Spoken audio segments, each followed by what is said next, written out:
হলো না রে আমার মনের মতো কই হলো না। হলো কি করে আর হবে কি করে? হ্যাঁ আমি বলে গেলাম বলো তোমার যে বিজ্ঞান, এই বিজ্ঞান আশীর্বাদ না বিজ্ঞান অভিশাপ? বলছে বিজ্ঞান, এই বিজ্ঞান হলো আশীর্বাদ। বিজ্ঞান যদি আশীর্বাদ হলো তাহলে মানুষের এমন পরিণতি হলো।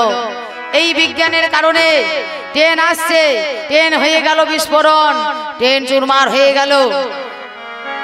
এই বিজ্ঞান প্লেন তৈরি করেছে, সেই প্লেন হলো বিস্ফোরণ, অবশেষে কত প্রাণী মারা গেল।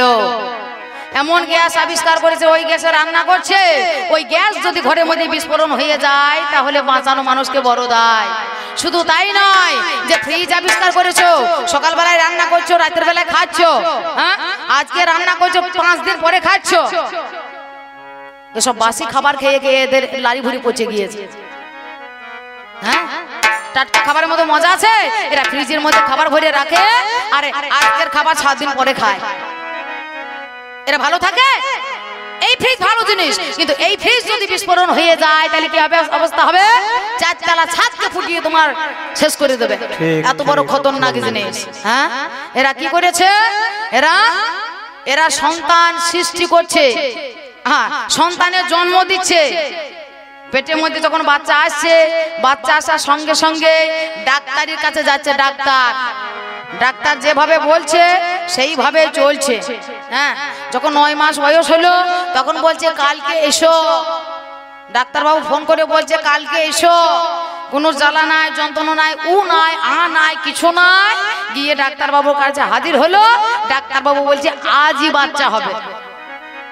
ছেলের মা বলছে আজ কেন বাচ্চা হবে? আমার তো কোনো পেটে যন্ত্রণা নাই, ব্যথা নাই, কিছুই নাই, আজ বাচ্চা কি করে হয়?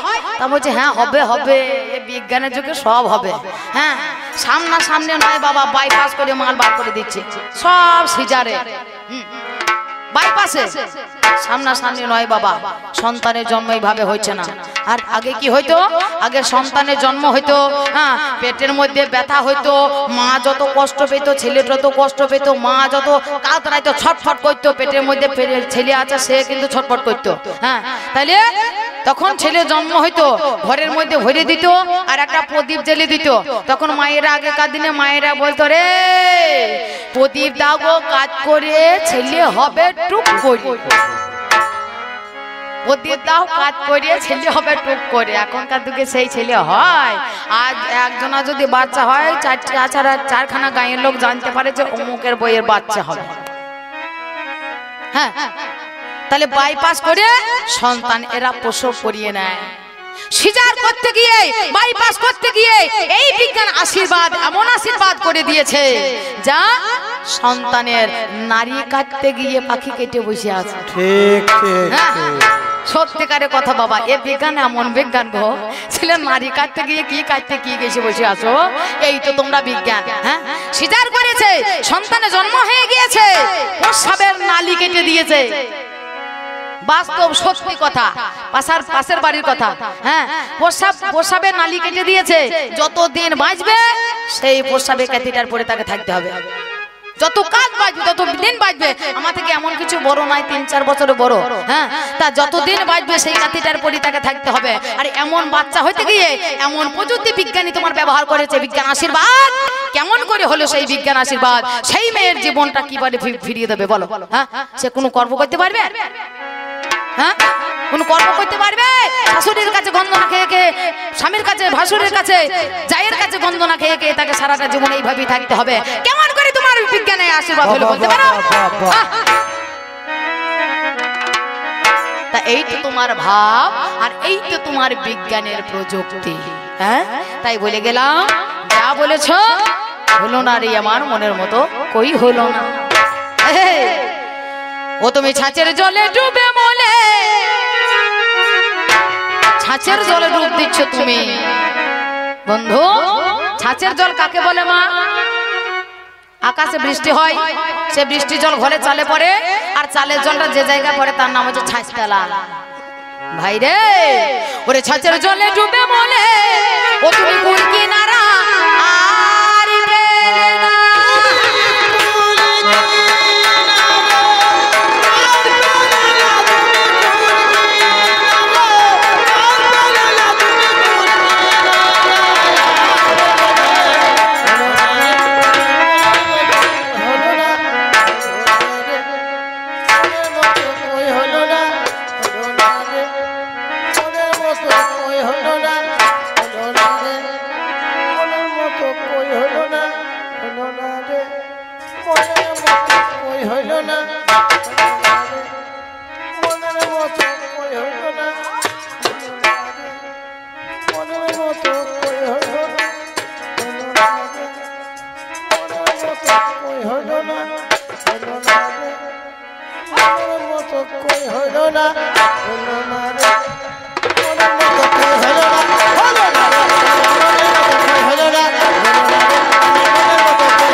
ওরে সিদ্ধ ধানে ওরে সিদ্ধ ধানে হবে না খই আর এর দুধে হবে না দই সিদ্ধ ধানে হবে না খই এর দুধে হবে না দই বিজ্ঞানী হবে হবে ধান সিদ্ধ করে সেই ধানে খই ভাজতে গেলে খই হবে মা হবে হবে আলো ধানে খই হয় সেদ্ধ ধানে খই হয় ওই বিজ্ঞান করে দেখা দেখি একবার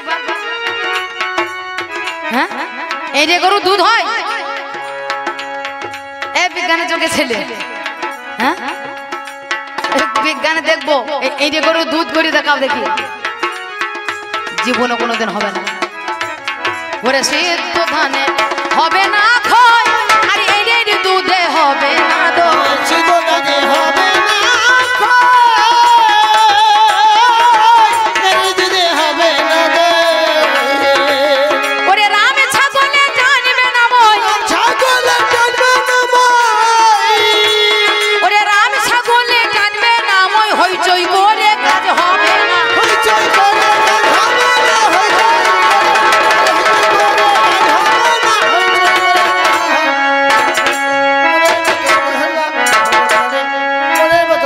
আস্তে বেশি করে নাচতে বলছি হ্যাঁ এ যত বেশি বেশি বাজাবে আমার মাজাটা বেশি বেশি নড়বে তাই তো কবি দেখবেন হাত পা নড়বে না কিছুই নড়বে না শুধু যে জায়গা নড়াবে সেই জায়গাটা নড়বে শুধু মাজাটা নড়বে সে পৌষ মাসে দিন যেমন ইঁদুরে যেমন মাটি ঢালে হ্যাঁ ওই রকম আমার এই মেয়েটা যারা নাচ করে নাচ শিখছে নাচ করছে তা বলছে মা তোমার ওই নাচ মানে আমার নাচ বেশি ভালো ভালো কিসের ভালো তা বলছে তুমি শুধু মাজা নড়াও আর আমার কত কি তোর হাত নড়ে পা নড়ে তোর সব নড়ে কিন্তু আমার কিছুই নড়বে না তোর না নিয়ে তুই থাকগা হ্যাঁ তোর নাচ আমি ভালোভাবে পারবো কিন্তু আমার নাচ তুই পারবি না ওই নাচ দেখি শুধু এক জায়গায় নড়বে তো হাত নড়াচ্ছি পা নড়াচ্ছি চোখ নড়াচ্ছি আমার কিছু নড়বে না শুধু এইটুকু জায়গায় নড়বে এইটাই হচ্ছে কবির ভাব ওইটুকু জায়গায় নড়াবো আর ওইটুকু জায়গায় নড়বে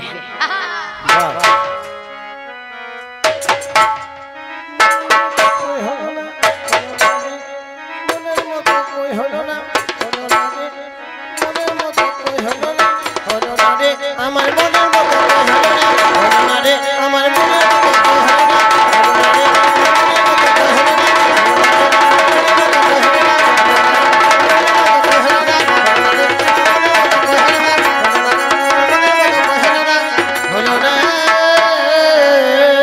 ওরে ব্যাঙে যদি ওরে ব্যাঙে যদি মারে লাথি আর হাওড়া ব্রিজের হয় না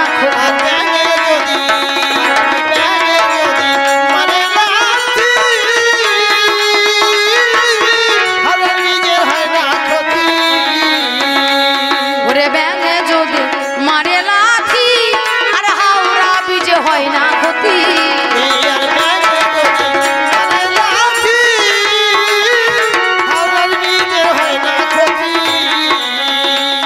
ওরে মাকুর সারো জালে হাতি আকাইতে পারে না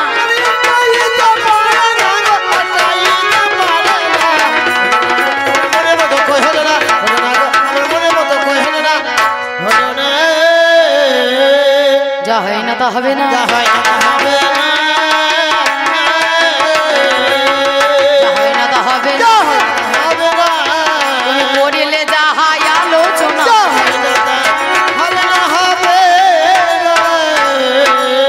বলিতে বলিতে কথা আমার পাল্লাদারে গায় আপনারা সেই কথা শুনলেন সবাই তিনি বলে কথা আমি শুনে হেতাই আসর মাঝারে আজ বলো বলো ভগবানে তুমি বিচার করে ভগবান গো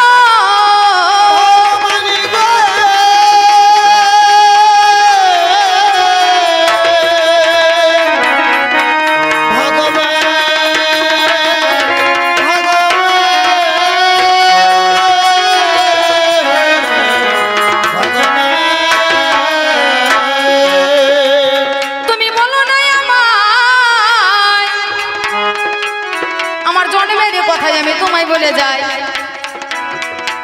বলো বলো বলো তুমি গো আমি বলে গেলাম না যে মা ভালো বাবা ভালো ছেলে কেন হলো কালো তা বলছে তুমিও তো কালো ওরে কৃষ্ণ কালো হয়, আজ কোন কারণে কালো হলো বলো নাই আমায়, আমার শুনতে বড় বাসন, আমার শুনতে বড় বাসনা, আমার শুনতে বড় বাসন, আমার শুনতে বড় বাসনা, আজ কোন কারণে হয়েছে কালো, শুনতে বড় বাসনা, বাসনা।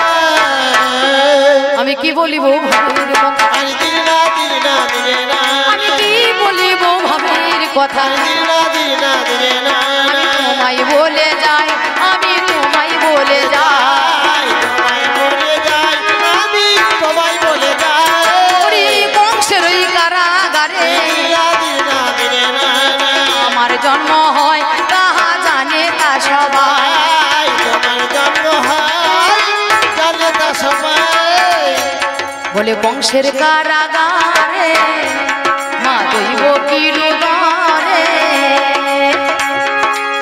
জন্ম নিল ভগবান, হরে কৃষ্ণ হরে রাম, হরে কৃষ্ণ হরে রাম, কংসের কারাগারে মাতা দৈবকী গারে, জন্ম নিল ভগবান,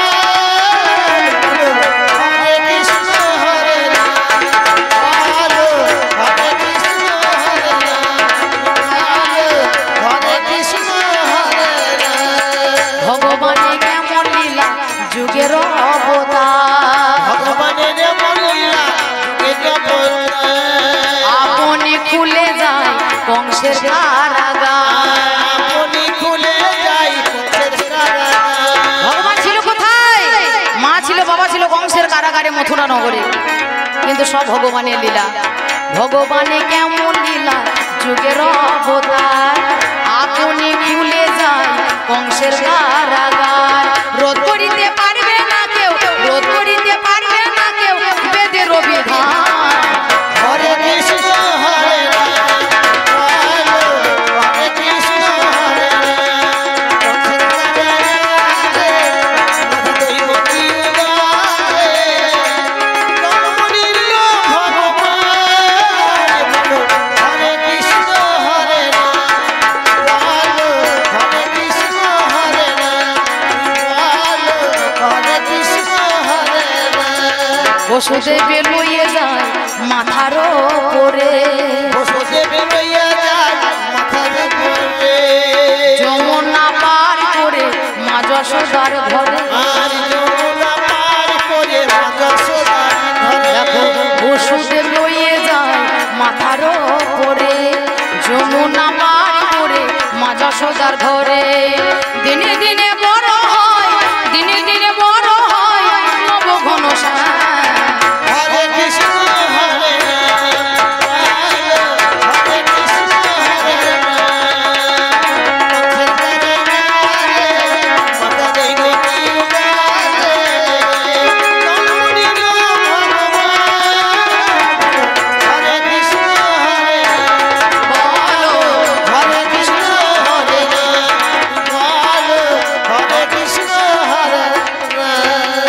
সেই কারণে তোমার কাছে আমি বলে যাই, কোন কারণে বংশের কারাগারে জন্ম হয়, এই বংশ আগের জন্মের তিনি কে বাছিল, প্রহ্লাদের পুত্র সেই বিরোচন হলো, সেই বিরোচন কংস রূপে জানি জন্ম নেয়, আর কংসের রূপে মথুরা নগরে জানি হায়, আর উগ্রসেনের ছেলে জানি কংস রাজা হলো, এই বংশ ভগবানের হাতে মরণ হবে ভালো, আজ ভগবানের হাতে যখন মরণ হবে হায়, আর উদ্ধার পেয়ে স্বর্গে যাবে এই চিন্তা করো, এই চিন্তা করে বংশ কি কর্ম করিল, তাহার ভগ্নি জানি কে বানাম হলো, নান তার দৈব কি বলে হারি যায়, বিবাহ হয়ে গেল বিচার করা যায়, বসুদেবের সঙ্গে যখন দৈব কি বিয়ে হলো, এইবার দেখো শ্বশুর বাড়িতে যখন নিয়ে গেল, এহেন সময়ে দেখো দৈব বাড়ি হাই, শোনো শোনো বংশ রাজা তোমায় বলে যায়, এই দৈবকীর অষ্টম পর্বে সন্তান হবে, তাহারও হাতে দেখো তোমার মন হবে, এই বলিয়া বংশ রাজা কর্ম করিল, আর ধীরে ধীরে তাহাকে যে ঘরে নিয়ে গেল, আর এর গর্বে ছেলের হাত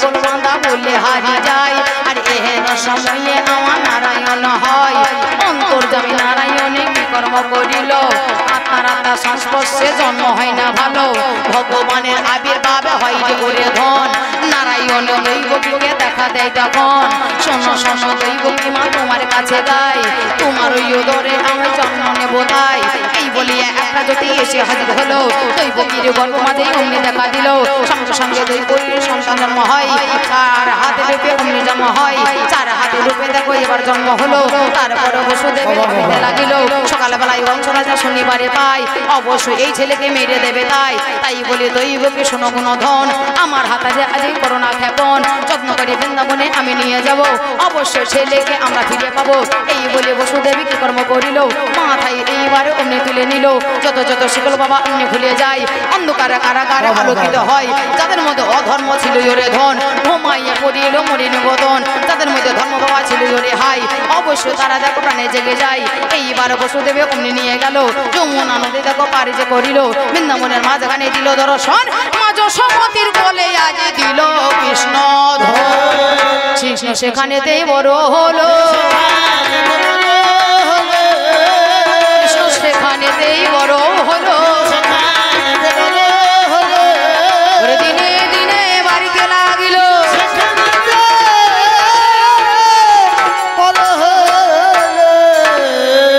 আমার রংটা হয়েছে কালো ও মা তোমরা লুচি ভাজো না লুচি লুচি ভাজো লুচি হয় না এদেশে মানুষ লুচি খায় না খায় লুচি প্রথমে হ্যাঁ আটাকে নেবে ভালো করে লই করবে তারে বেলবে বেলার পর তেলটা কষকষে করে গরম করে মালটাকে ছেড়ে দেবে যখন দেখবে হ্যাঁ হয়ে গিয়েছে তখন তুলে রাখতে হবে আর বেশিক্ষণ যদি তেলের মধ্যে রয়ে যায় তাহলে কালো হয়ে যাবে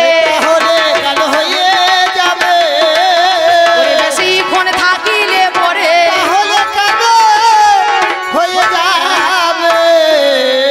ওই রকম হচ্ছে আমারও অবস্থা হ্যাঁ মায়ের ওই কংসের কারাগারে যখন জন্ম নেওয়ার কথা ছিল হ্যাঁ রাত 12টার পরে কংস রাজার ভয়ে একটু জন্ম নিতে বিলম্ব হয়ে গিয়েছিল জানো হ্যাঁ একটু বিলম্ব হয়ে গিয়েছিল একটু দেরি হয়ে গিয়েছিল তাই তাই এমন অবস্থা হলো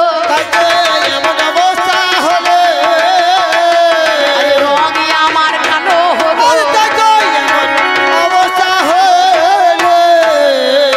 কালো রূপে জগতে আলো তোমায় বলে যায়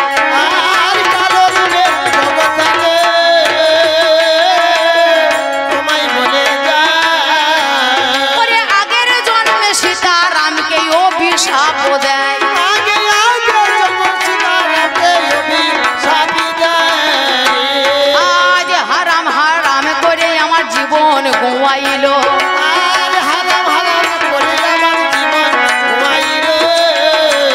আজ আমায় তুমি অন্ধকারে রেখে দিলে ভালো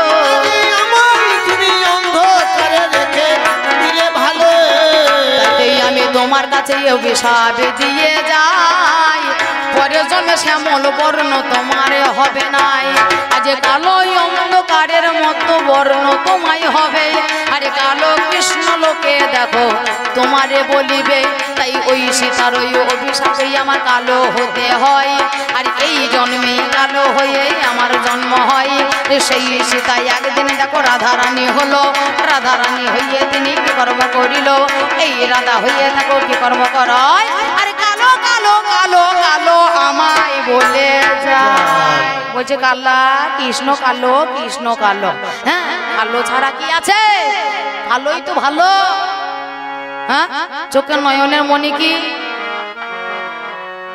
চোখের নয়নের মণি যদি কটা হয় ভালো লাগবে দেখতে কালো হলে ভালো লাগবে চুল যদি মা কটা হয় তাকে কালো করবার জন্য কত পরিষেবা ব্যবহার করে তা ঠিক নাই ব্যাসমল দাও এ দাও ও দাও চুল যদি কারো সাদা হয় তাকে কালো করবার জন্য কত চেষ্টা করে হ্যাঁ তাহলে কালো খারাপ ওরে কালো রূপে জগতে আলো ওরে কালো রূপে জগতে আলো আরে কালো খারাপ কে বলিল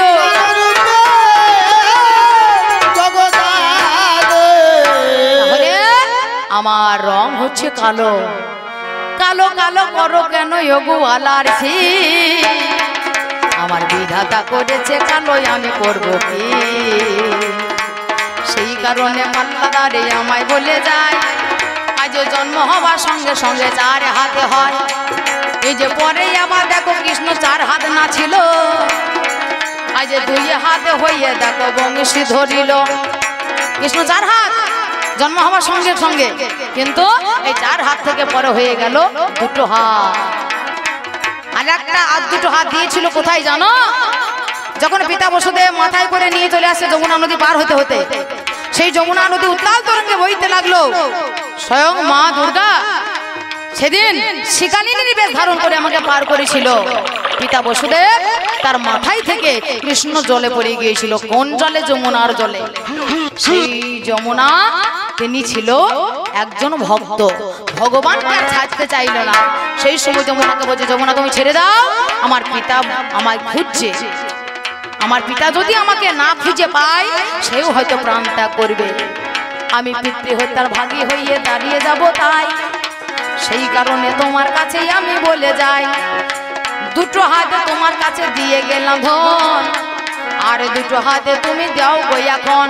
এই বলিয়া 2 হাতে কর্ম করিল, ওই যা যমুনাকে অমনি দিয়ে গেল। পুনরায় বসুদেবে ফিরে পেয়ে যায়, অবশ্যই আবার গোপালকে পাই। সেই কারণে 2 হাতে সেখানেতে দিলাম, আমার ভক্তকে দেখো আমি প্রদান করেছিলাম। তাইতে 2 হাত হলো গো, তাইতে 2 হাত হলো গো। আমি যাই বলে যাই তোমার কাছে, আমাকে জিজ্ঞাসা করে গেছে, বলতে পারো হে আমার ভগবান, তুমি জগৎকে সৃষ্টি করছো? হ্যাঁ, আমি এই জগৎকে সৃষ্টি করেছি, আমি হচ্ছে জগতের স্রষ্টা। আমি যেভাবে চালাই এই জগৎখানা সেইভাবে চলে। তুমি কি জানো এই বিশ্ব মাঝে যেখানে যা সাজে, তাই দিয়ে আমি সাজাইয়ে রেখেছি। এই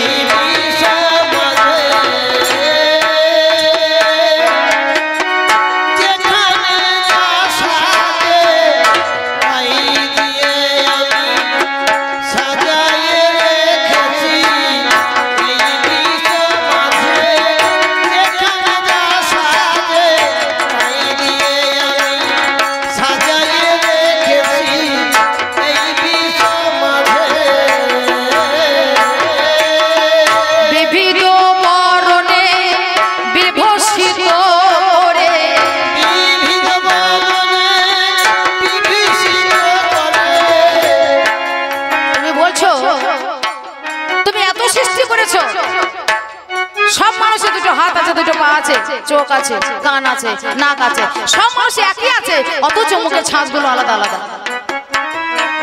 তোমরা বিজ্ঞানীরা যখন একটা ঠাকুর তৈরি করো, সেই ঠাকুরের ছাঁচ নিয়ে আসো। ছাঁচ প্রথমে তৈরি করা হয়, তৈরি করার পরে হাত পা সবই বানায়, কিন্তু মুখটা বানানোর ক্ষমতা নাই। তার জন্য ছাঁচ তৈরি করতে হয়। সেই ছাঁচের মধ্যে মাটি দিয়ে ছাঁচটাকে নিয়ে স্কন্ধের মধ্যে লাগিয়ে দেয়। অনেক অনেক শিল্পী আছে, সব হয়েছে চোখটা যেন টেরা করে দেবে। হ্যাঁ, হাত টেরা, পা টেরা, চোখ টেরা, নয়ন টেরা করে দেবে, টেরা করে দেবে। হ্যাঁ, তারা কি করে? তারা ছাঁচ নিয়ে এসে স্কন্ধে বসিয়ে দেয়। কিন্তু আমাকে কারো কাছে ছাঁচ আনতে যেতে হয় না। আমি কতজনকে ছাঁচ বানিয়ে দিই রে খেপা। হ্যাঁ, কতজন আমার কাছে আছে ছাঁচ বানানোর জন্য, ছাঁচ বানিয়ে দাও। আমার কাছে আসবে যজন আসবে তজন ছাঁচ আলাদা আলাদা। আমি কারো কাছে ধার করতে যাই না। আমার কাছে কতজন আছে আমার ভান্ডারে ধার করবার জন্য। বিবিধ মরণে বিভূষিত করে,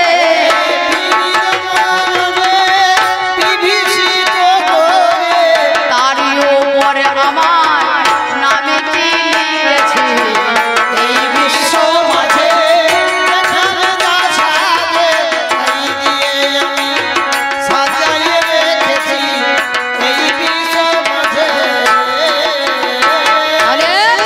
আমি সেই সাথে কথাই আমি তোমারে জানাই, আমি ভাবের কথা তোমার কাছে একটু বলে যাই।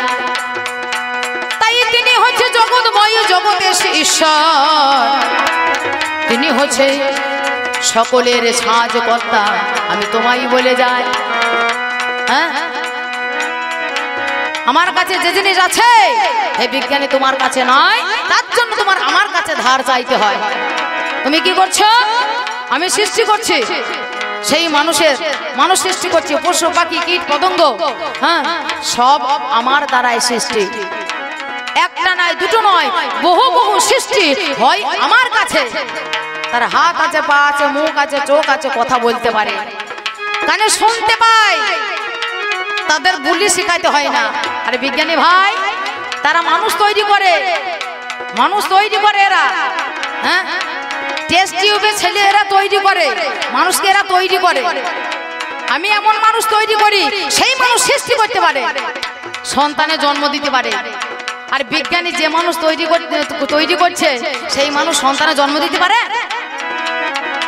হ্যাঁ, তাকে যে বুলি শেখাবা সেই বুলিটা বলবে, যা শেখাবা সেইভাবে শিখবে। আর আমার দ্বারা সৃষ্টি, যা শেখাবা সেই শিখবে না, তার নিজের শক্তি বলে, নিজের বাহু বলে শিখবে। 18 মোকামে দিয়ে দেহ জানি হলো। আজ শোনো আমার পাল্লাদারে, তুমি শুনে চলো। মা দিল 4, বাবা দিল 4 ধন। আজ ভগবান 10 দিয়েছে এখন। মা দিয়েছে 4, বাবা দিয়েছে 4, ভগবান দিল 10, মোটে হচ্ছে 18টা মোকাম। এই 18টা মোকাম দিয়ে দেহ তৈরি হয়। আজ ভগবান দিয়েছে গুণের রাজে চাই। আমি তাই বলি পাল্লাদারে গুণের গুণ ধন, ভাবের কথা বলে গেলাম মনেরই মতন। তাই সাজ তৈরি করে বলে হারি যায়, আরে কারো কাছে ধারে আমায় করিতে হয় না।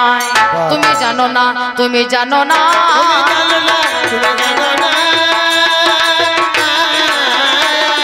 ভাবের কথা তুমি শোনো না, জানো না,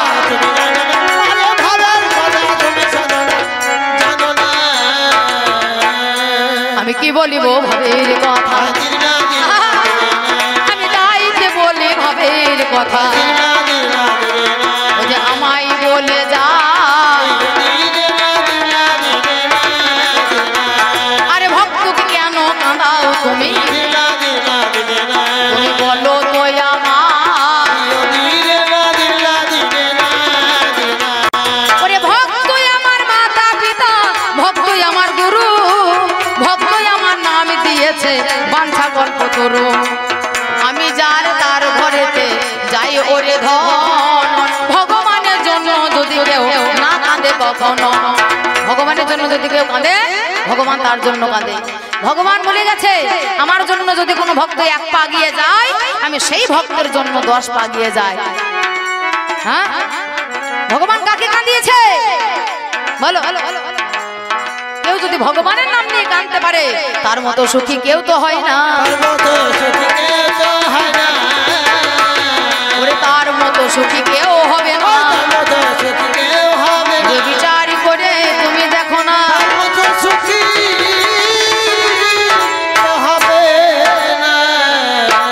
তাহলে কেউ যদি ভগবানের নাম নিয়ে কাঁদতে পারে, তার মতো সুখী কেউ নাই দুনিয়ায়।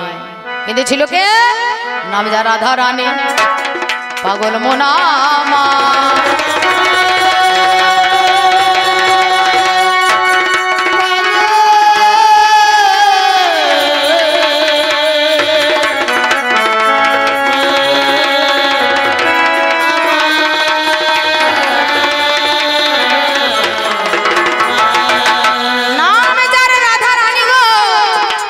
কৃষ্ণের জন্য কেঁদেছিল, তথাপিও দেখো তাকে কলঙ্কিনী হতে হলো।